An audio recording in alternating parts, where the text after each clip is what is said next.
तो मैं अपनी माया तुमको दिखा दूंगा।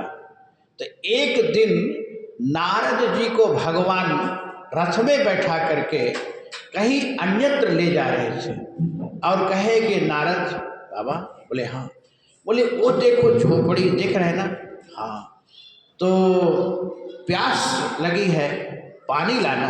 नारद जी कहे हाँ प्रभु, एक पंथ दो काज, बोले हमको भी प्यास लगी है। तो भगवान के बहुत बढ़िया, तुम पानी पीना और हमारे लिए एक लोटा पानी लाना। तो नारद जी कहे ठीक, भगवान के जल्दी आना। फिर बोले अभी गए और आए। बोले ठीक है। अब भगवान तो सब जानते हैं, भगवान की तो माया है। यद्यप प्रभु जानत सब बाता, राजनीति राखत सुर त्राता। भगवान तो जानते कि नारद जी कितने जल्दी आएंगे, ये तो भगवान की माया है। जैसे नारद जी के अभी गए और आए, तो भगवान जानते कि कितने जल्दी आ जाएंगे। तो भगवान का जल्दी आना, नारद जी के पास बस गए और आए। तो जब नारद जी उस कुटिया में पहुँचे तो एक व्यक्ति जिसकी कुटिया थी वो किसान था बेचारा। किसान वो कि जो खेती बाड़ी करे, फसल उगाता है, उसको किसान बोलते हैं। तो वो बेचारा किसान निकला, करे नारद जी आइए आइए आइए। हाँ हाँ। अब नारद जी को बैठाया। बोले नारद जी क्या बात है? बोले प्यास लगी है और हमको और भगवान को भी। वो रथ में वो 1 किलोमीटर खड़े हैं।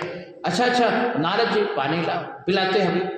और उसी समय अपनी बेटी को बोला कि जाओ ऋषि आए हैं, पानी पिलाओ, प्यासे हैं। अब वो जैसे बेटी पानी लेके निकली तो नारद जी का प्यास पता नहीं कहाँ रफू दफू हो गया।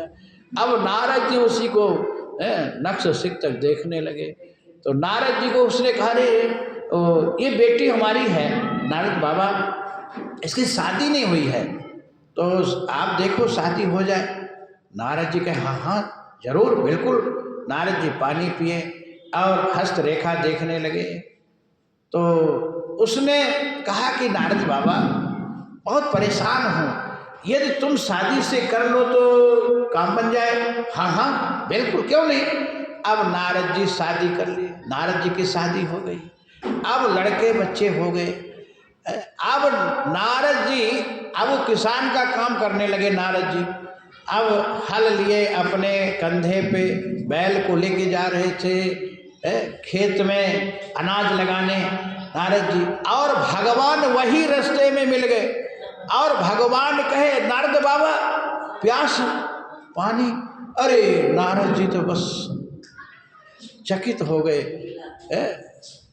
भगवान के चरणों में नारद जी गिर पड़े। भगवान कहे नारद बाबा तुमने पूछा था कि माया क्या है प्रभु, आपकी माया देखना चाहता हूँ। तो एक तो मार्कंडेय ऋषि को भगवान माया दिखाए, दूसरे नारद बाबा को। नारद जी कहे प्रभु हाँ आपकी माया जरूर कोई पार नहीं पा सकता। इसलिए भगवान गीता में कहे कि देवी ऐसा मम माया दुरत्या। देवी ऐसा, ये हमारी त्रिगुणात्मिका माया है और मेरी माया बड़ी कठिन है।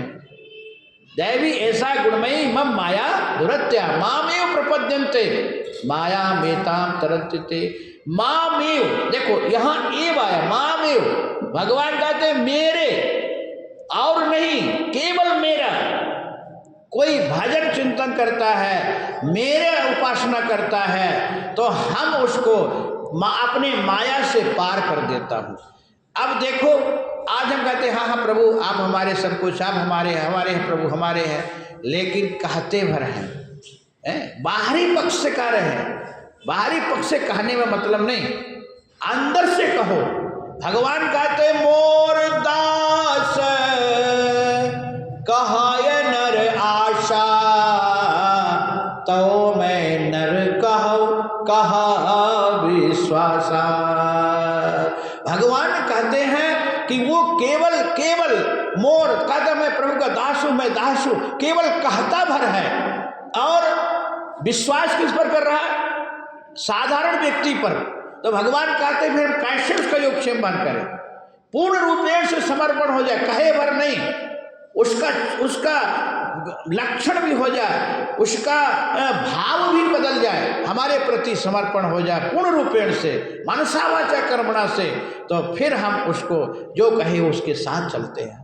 जैसे यहाँ एक आपको मैं एक बात बता रहा हूँ, प्रसंग आ गया। जैसे द्रौपदी भगवान कृष्ण की भक्ता थी और भगवान द्रौपदी को सखी भी मानते थे अपना और बहन भी मानते थे, दोनों बात है। अच्छा, द्रौपदी भगवान की सखी